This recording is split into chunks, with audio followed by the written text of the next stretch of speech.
नमस्कार शिक्षार्थियों। आज हम बात करेंगे संवेग नियंत्रण की विधियों पर। जी हाँ, संवेग तो आप पढ़ ही चुके हैं और बहुत जटिल होता है ये सब चीज़, जिन पर नियंत्रण करना, भावनाओं का जो तीव्र आवेग होता है उस पर नियंत्रण करना वास्तव में बहुत जटिल होता है। पर नियंत्रण रखे बिना हमारे को जिंदगी में जो प्रगति है वो भी बाधित होती है। तो हमारे पास एक शिक्षक के रूप में जो विद्यार्थी आ रहा है उसके संवेगों पर भी नियंत्रण हमें रखना है, अपने संवेगों पर भी हमें नियंत्रण रखना है। तो कौन सी विधियां हो सकती हैं, किन विधियों के माध्यम से हम उन संवेगों पर नियंत्रण रख सकते हैं, आज हम उसके बारे में जानने का प्रयास करते हैं। देखिए, सबसे पहला होती है विधि जिसे हम कहते हैं अध्यवसाय। इसमें क्या होता है, हमें लगातार निरंतर किसी न किसी कार्य में अपने आप को व्यस्त रखना होता है। यदि बच्चे के संवेग पर नियंत्रण रखना है तो हमें बच्चे को लगातार, मतलब जैसे हम यदि फ्री बैठते हैं, हमारे पास यदि कोई काम नहीं होता तो जो भावनाओं का जो आवेग होता है वो हम पर हावी होता है। तो इसकी जो सबसे पहली विधि यही है कि हम अपने आप को या बालक को, संबंधित बालक को जिसका हमें संवेग पर नियंत्रण करना है, उसे हम निरंतर किसी ना किसी कार्य में व्यस्त रखें। वो कार्य कुछ भी हो सकता है, उसके रुचिगत कार्य हो, इस पर विशेष ध्यान दिया जाए। तो सबसे पहला तो यही हुआ कि हम व्यस्त रहें, मस्त रहें, तो संवेगों पर नियंत्रण स्वाभाविक तौर पर हमारे पास आ जाएगा। इसके साथ ही जो दूसरी विधि है वो होती है प्रतिगमन। प्रतिगमन का अर्थ होता है पुनः लौटना। जी हाँ, पुनः लौटना मतलब जिस वजह से वह संवेग उत्पन्न हुआ है उस वजह पर पुनः लौटना। और हम जब उस कारण तक की तह तक पहुंचते हैं तो हम पाते हैं कि अक्सर करके हम पाते हैं क्योंकि उसमें समय मिल जाता है हमें, और हमें कारण विश्लेषण का भी समय मिल जाता है, संश्लेषण का समय मिल जाता है। तो उस दौरान हम उन संवेगों से कुछ समय के लिए बचना, खुद को ही सहज महसूस करते हैं और बच जाते हैं। तो प्रतिगमन भी एक बहुत अच्छी विधि है संवेगों पर नियंत्रण करने की, कि हम पुनः लौटें उस संवेग वाली जो घटना, उस जो स्थिति हुई उस तक लौटें और उससे पूर्व की स्थितियों तक लौटें और फिर अपने आप को तैयार करें उन संवेगों पर नियंत्रण के लिए। या जो बच्चा है किसी वजह से सांवेगिक क्रियाएं अधिक प्रकट कर रहा है, उस पर नियंत्रण करना हमें जरूरी लग रहा है, तो हम उसको वापस से लौटा के लेकर आए उन स्थितियों तक और उससे फिर वहां से वापस से पैदा करें उन सब चीजों को। तो खुद अपने नियंत्रण को समझना, संवेगों पर नियंत्रण को समझने वाली स्थिति में आ जाएगा, तो संवेगों पर नियंत्रण करना बहुत आसान हो जाएगा। तीसरी जो विधि है वह होती है मार्गांतीकरण। मार्गांतीकरण मतलब मार्ग परिवर्तित करना। देखिए, ये अक्सर करके हम बच्चों के साथ में प्रयोग करते ही हैं कि उसका जो संवेग है उसको दिशा बदल दी, जिस भी विषय में आ रहा था उसका ध्यान बदल दिया हमने, तो वह जो संवेग है दूसरी जगह पे केंद्रित हो जाता है और अक्सर करके बच्चा उस संवेग पर नियंत्रण कर पाता है। आपने बचपन से इस चीज को देखा होगा ना कि कभी बच्चा गिरता है तो उसकी मम्मी झट बोलती है, परिवार के दूसरे, अरे अरे अरे चींटी मर गई, चींटी मर गई, चींटी मर गई, ओ हो कितनी चींटी मर गई। बच्चा अरे कहाँ मर गई, वो देखने लगता है, उसका संवेग जो अपनी तकलीफ थी उसकी वजह वहां चला जाता है, मतलब उसके संवेग को मार्ग परिवर्तित कर दिया।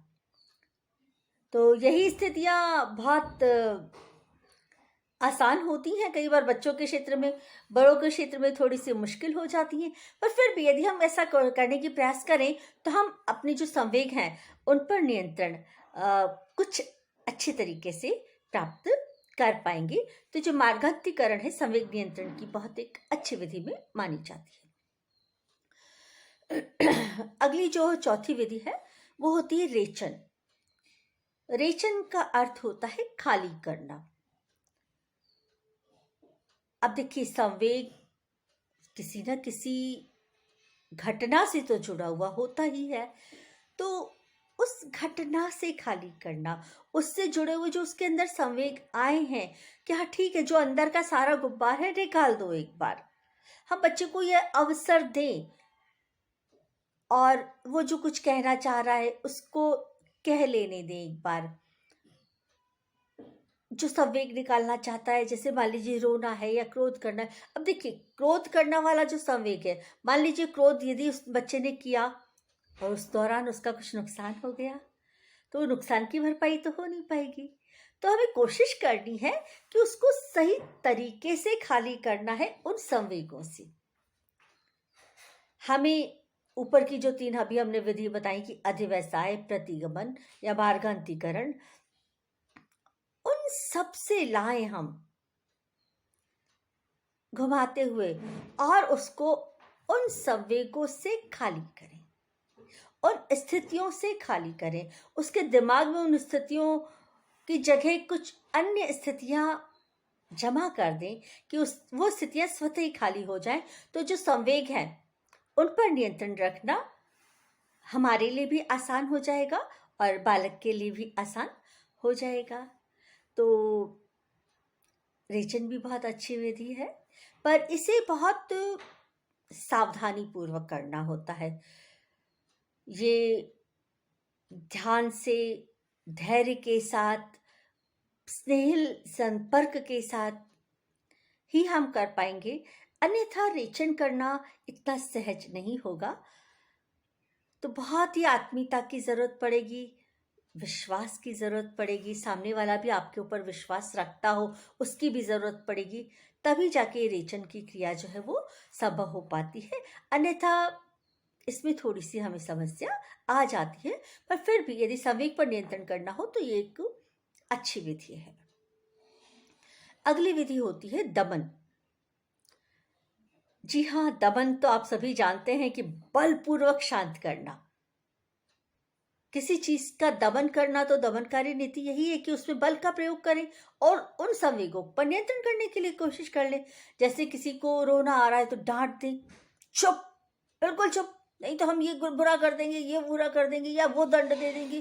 तो इस स्थितियां जो होती हैं कि हम उन संवेगों पर नियंत्रण करने के लिए किसी न किसी किस्म के बल का प्रयोग करें, चाहे वो शारीरिक बल हो, चाहे वो मानसिक बल हो, आध्यात्मिक बल हो, मतलब कुल इस तरह से हम बल डालें और उन संवेगों के रास्ते में निषेध पैदा कर दें आक्रामक तेवरों के साथ। तो ऐसे में भी अक्सर करके जो संवेग हैं वो नियंत्रित हो जाया करते हैं। और अमूमन आम प्रचलन में अभी तक हम अपने परिवारों में इसी प्रक्रिया को ज़्यादा देखते हुए आए हैं, पर यह प्रक्रिया उतनी सही या उतनी अच्छी नहीं कही जा सकती हर सीमा में, क्योंकि दमनकारी जो नीतियां हैं वो कहीं ना कहीं आक्रोश, मतलब दूसरा संवेग और पैदा कर देती हैं, घुटन पैदा कर देती हैं। तो एक से दूसरे जो जुड़े संवेग हैं वो जब आ जाते हैं तो इस विधि का उतना अच्छा सा हमको जो लाभ मिलना चाहिए वो भी नहीं मिल पाता।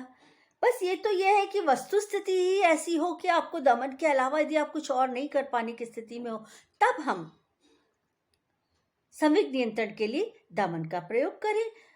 अन्यथा इससे हम बचने की कोशिश करें तो ज़्यादा ठीक होगा। पर हाँ, जब हम पढ़ रहे हैं कि संवेग नियंत्रण की कौन कौन सी विधियां हो सकती हैं, तो एक दमन विधि है, उसको हमें पढ़ना है। प्रयोग करने में थोड़ी सी सावधानी रखनी है कि बहुत ही ज़्यादा ज़रूरी हो, इसके अलावा कोई उपाय ना बचे, तभी इस दमनकारी नीति का हम प्रयोग करें। अन्यथा अन्य विधियों से काम चल जाए तो हमें वो चलाना चाहिए, ताकि अन्य संवेग वो और ज़्यादा हमें तकलीफदायक स्थिति में ना लेकर आए। अगला जो छठा बिंदु है हमारा, वह है शोधन। जी हाँ, शोधन मतलब क्या कहूँ, शुद्ध करना। किसी भी चीज को शुद्ध करना, पवित्र करना, तो वो साफ हो जाती है, पवित्रता की स्थिति में आ जाती है, उसे हम शोधन कहते हैं। अब संवेगों का शोधन कैसे होगा? देखिए, उनको हम शुद्ध कैसे करेंगे? तो हम इस तरह से बता सकते हैं कि जो भी संवेग हमारे ऊपर हावी है, उसके सकारात्मक पहलू क्या हैं, उसके नकारात्मक पहलू क्या हैं, उसकी नकारात्मकता का हम पर शारीरिक और मानसिक और सामाजिक रूप से क्या क्या प्रभाव पड़ने वाला है। यदि हम इस तरह की जानकारियां रखें और आदान प्रदान करें इन सब चीज़ों का, तो हमारे जो संवेग है उनका शोधन हो जाएगा। और जब से शोधन हुआ तो उस संवेग पर नियंत्रण रखना हमारे लिए थोड़ा सा आसान हो जाएगा। तो मैं समझती हूँ कि ये विधि भी थोड़ी सी सहज है, इसको प्रयोग करना भी बहुत सहज है कि हम उसका शोधन कर लें, उसको शुद्ध कर दें। कि ठीक है, रोना है ना, खूब रो, तो सामने वाले को एकदम से अपने आप को हंसी आएगी कि ये क्या बोल रहा है, रो। तो उसकी शुद्धता को हम लेकर आए और उसके साथ में सारे पहलू कि हाँ हाँ, रो रहे हो ना, तो रोने से ये फायदे होंगे, तुम्हारी आंखों का कचरा जो है वो निकल जाएगा, आपके मस्तिष्क का कचरा निकल जाएगा, आप हल्के हो जाओगे, तनाव रहित हो जाओगे। पर यदि अधिक रो लिए ना, तो यही रोना आपके तनाव का कारण बन जाएगा, आपको सिर में दर्द हो जाएगा और आपकी आंखों में जलन होने लगेगी। मतलब वही सकारात्मक पहलू थे, वही नकारात्मक में परिवर्तित हो जाएंगे। तो इस तरह से हम उसका शोधन कर सकते हैं। जैसे स्नेह है या क्रोध है, जो भी संवेग है जिसका भी हमें शोधन करना है, तो हम उसी के समस्त सकारात्मक पहलुओं को लेकर आए।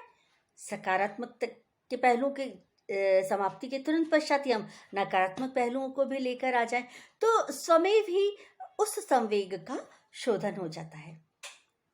तो आज हमने कुल मिलाकर 6 विधियां देखी संवेग नियंत्रण पर। मुझे उम्मीद है आप अच्छे से समझ गए होंगे और इस विषय को आत्मसात कर लिया होगा। धन्यवाद। अगली बार फिर किसी नए विषय पर किसी वीडियो में मिलते हैं। नमस्कार, धन्यवाद।